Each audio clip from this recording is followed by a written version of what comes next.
Tapi dari niat hati saya itu bekerja untuk membantu perekonomian keluarga.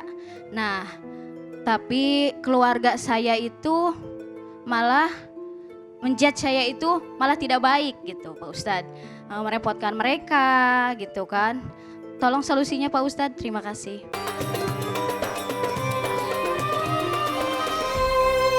Sejuk amat, ini dari mana nih ibu-ibu nih?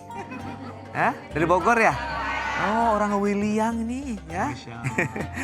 Langsung saja kita akan ke curhatan yang pertama. Siapa yang mau curhat? Saya. Oke, silakan di sebelah kanan saya. Ya. Assalamualaikum warahmatullahi wabarakatuh. Waalaikumsalam warahmatullahi wabarakatuh. Nama saya Ibu Absa dari Majelis Talim Al-Ikhlas, Leuliang, Bogor. Saya mau bertanya kepada Pak Ustadz ya. Silakan. Saya ibu dari 2 anak. Anak saya 1 SMA, 1 SMP. Saya bekerja sehari-hari itu di rumah Pak Ustadz. Anak-anak saya kadang-kadang suka nanya kenapa sih ibunya nggak kerja gitu, nggak kayak ibu-ibu yang lain gitu Pak Ustadz. Mungkin anak saya itu pengennya tuh saya kerja seperti orang tua yang lain, teman-teman mereka gitu. Punya penghasilan sendiri biar bisa memenuhi kebutuhan dia juga gitu ya. Pertanyaannya nih Pak Ustadz, gimana sih solusinya supaya ngasih pengertian kepada anak kita gitu. Supaya baik. dia ngerti gitu kalau saya itu di rumah juga udah capek ngurus mereka kayak gitu. Seperti itu Pak Ustadz. Gak gampang pekerjaan ibu rumah tangga kan, tuh ya. Iya, kadang-kadang kan nyuci, masak gitu kan harus disiapin. Belum lagi baju sekolah anak-anak gitu kan yang harus saya urus gitu Pak Ya, Ustadz. belum lagi itu seragam pengajian ngurusin ya. Belum yang cicilannya gak lancar tuh seragamnya. Ya, iya baik Ibu, terima kasih. Ayo, Assalamualaikum warahmatullahi wabarakatuh. Waalaikumsalam warahmatullahi wabarakatuh. Kita minta Ustadz Asad untuk menjawabnya. Silakan Ustadz. Bismillah.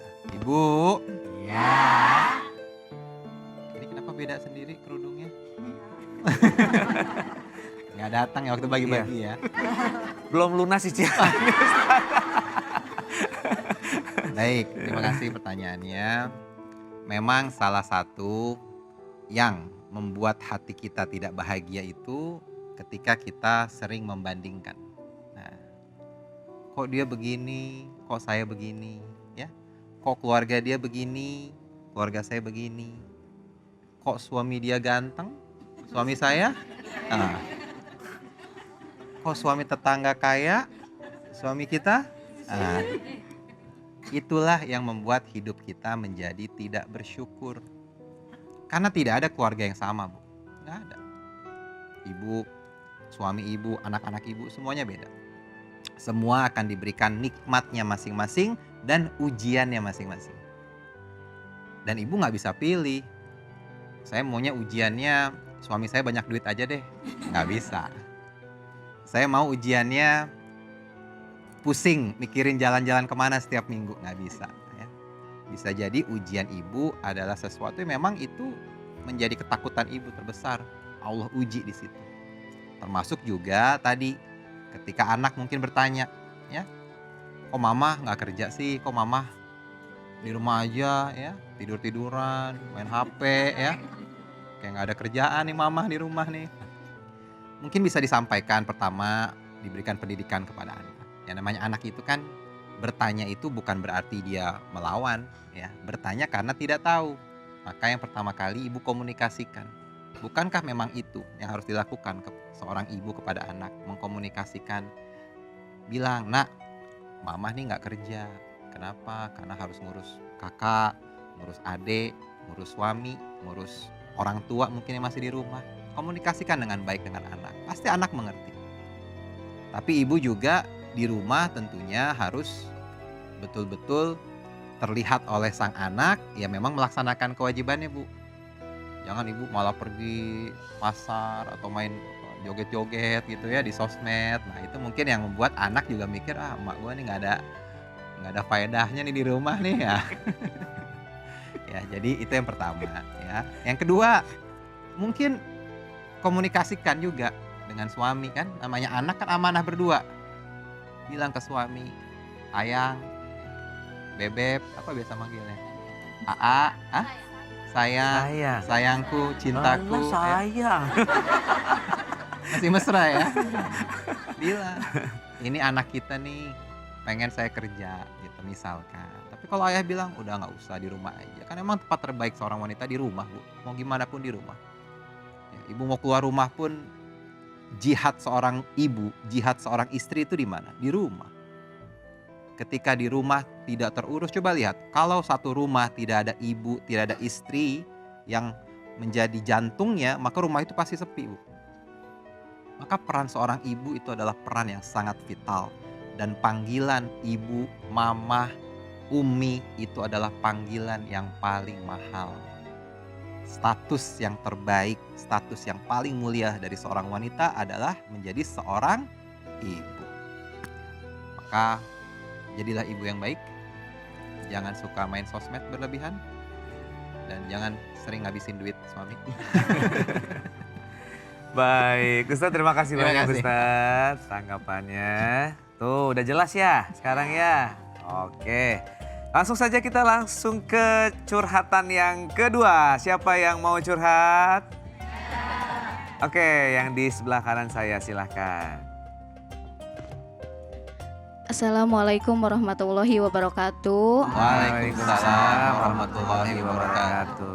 Perkenalkan Ustadz, nama saya Ibu Ira dari Majelis Taklim Al-Ikhlas Lewiliang Bogor. Saya mau bertanya Pak Ustadz, saya ini seorang ibu yang bekerja, tapi dari niat hati saya itu bekerja untuk membantu perekonomian keluarga. Nah, tapi keluarga saya itu malah menjudge saya itu malah tidak baik gitu Pak Ustadz. Merepotkan mereka gitu kan. Tolong solusinya Pak Ustadz, terima kasih. Oke, baik Ibu Ira, ya silakan. Assalamualaikum warahmatullahi wabarakatuh. Waalaikumsalam warahmatullahi wabarakatuh. Ibu, Iya. Ibu Ira izin boleh tanya? Iya boleh Pak Ustadz. Sering ngerasa berat ya ngejalanin posisi sebagai ibu yang bekerja. Sangat Ustadz. Apa yang membuat ibu harus bekerja seberat itu? Untuk membantu perekonomian keluarga. Tapi sering dicibir dan dihina malah sama keluarga. Iya. Apa hinaan yang paling terasa sakit yang pernah ibu dapatkan? Saya dibilang menelantarkan anak Ustadz. Padahal suami saya kan bekerja. Cuman kan bukan kita tidak bersyukur ya Ustadz. Cuman kadang tidak bisa memenuhi kebutuhan gitu. Tidak sepenuhnya memenuhi kebutuhan. Baik, tapi kalau ada pilihan antara bekerja atau dengan di rumah, sebenarnya ibu memilih untuk yang mana? Saya memilih di rumah Ustadz. Mengurus anak, mengurus suami. Bahkan ibu saya masih ada ya. Pasti saya akan mengurus ibu saya. Tinggal satu. Tapi karena kondisi ya, Iya, karena kondisi Ustadz. apa yang sering suami kuatkan untuk ibu dengan kondisi ini? Sabar aja ya. Mungkin itu aja, sabar. Tapi pernah nggak berpikir sampai kapan akan terus bekerja? Mungkin akan ada akhir dari semua ini. Pernah nggak berpikir seperti itu? Iya Ustadz. Sering saya berpikir seperti itu. Tapi belum bisa. Kalau Belum sekarang bisa berhenti. untuk sekarang. Apa yang ibu perjuangkan dalam hidup? Anak Ustadz. Anak yang menjadi motivasi saya ketika dia pengen apa. Saya tidak bisa memberi, itu yang bikin saya sakit hati Ustadz. Dan pernah ada pengalaman itu? Iya Ustadz. Ibu kalau anak-anak ibu nonton hari ini, ibu mau bilang apa sama anak-anak dengan segala perjuangan ibu? Boleh silakan. Neng, ini mama. Mama berjuang buat Neng ya. Mau jadi ibu yang terbaik. Mau jadi istri yang terbaik. Meskipun sekarang masih kerja, tapi mama bekerja buat Neng. Udah itu aja Ustaz. Jadi anak yang soleha. Anak saya cuma satu Ustaz, Usia berapa? 13 tahun. Masya Allah. Sudah remaja ya. Sama suami ada yang mau disampaikan? Sampaikan sesuatu. Buat suami, kita berjuang sama-sama. Lillahi ta'ala. Ini perjuangan kita, rumah tangga kita. Udah itu aja. Masya Allah. Terima kasih Pak Terima Ustadz. kasih Ibu Ira. Terima kasih. Kita berikan tepuk tangan boleh buat Ibu ya. Ibu. Kalau boleh memilih, tentu sebagai seorang istri, kita maunya di rumah. Betul? Kita maunya ngurus rumah tangga sepenuhnya. Tapi apa daya, kadang kondisi yang mengharuskan kita keluar rumah. Betul? Maka jangan pernah berkecil hati saat kita harus membantu keluarga dalam mencari nafkah. Dan memang ada perempuan yang mungkin takdirnya seperti itu. Maka untuk siapapun yang sekarang juga harus ikut bekerja keluar, harus mencari nafkah juga keluar, percayalah, Allah tidak mungkin memberikan beban kepada ibu kecuali Allah tahu ibu sekuat itu melewati ini semua. Tapi dengan catatan ya, satu, istri boleh bekerja harus mendapatkan ridho dari suami. Dua, istri boleh bekerja dengan catatan tidak melalaikan kewajibannya kepada anak dan suaminya. Tiga, istri boleh bekerja kalau bisa cari pekerjaan yang tidak mengundang fitnah untuk seorang istri di luar rumah. Insya Allah, jika itu dihadirkan tidak ada keraguan, tidak ada kekhawatiran. Karena apa yang ibu hadirkan selama ini tentu akan mendapatkan pahala di hadapan Allah Subhanahu wa Ta'ala. Amin. Ibu sayang, gak usah dengerin orang bicara apa. Setuju? Kita gak akan bisa nyenengin semua orang. Pasti akan ada aja orang yang gak suka sama kita. Setuju? Toh pada akhirnya yang ngurusin rumah tangga kita, kita. Yang biayain, kita. Yang harus ngorbanin diri, kita. Kenapa harus rapuh dan terjatuh?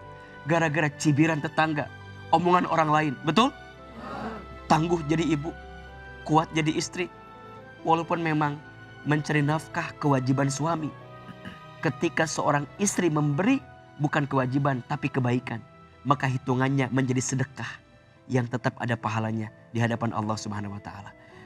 Mudah-mudahan apapun yang sedang terjadi kita lewati dan semoga Allah tunjukkan jalan terbaik untuk rumah tangga kita. Amin. Amin. Terima kasih banyak Ustadz. Dan teruntuk nih para pejuang keluarga semua, para wanita-wanita hebat, termasuk yang sedang jauh berada di luar negeri, demi keluarga dan anak-anaknya, semoga disehatkan, diselamatkan, dan bisa memberikan keberkahan bagi keluarganya. Kita akan kembali sesaat lagi, tetap di Penyejuk Hati. Sejuk di hati.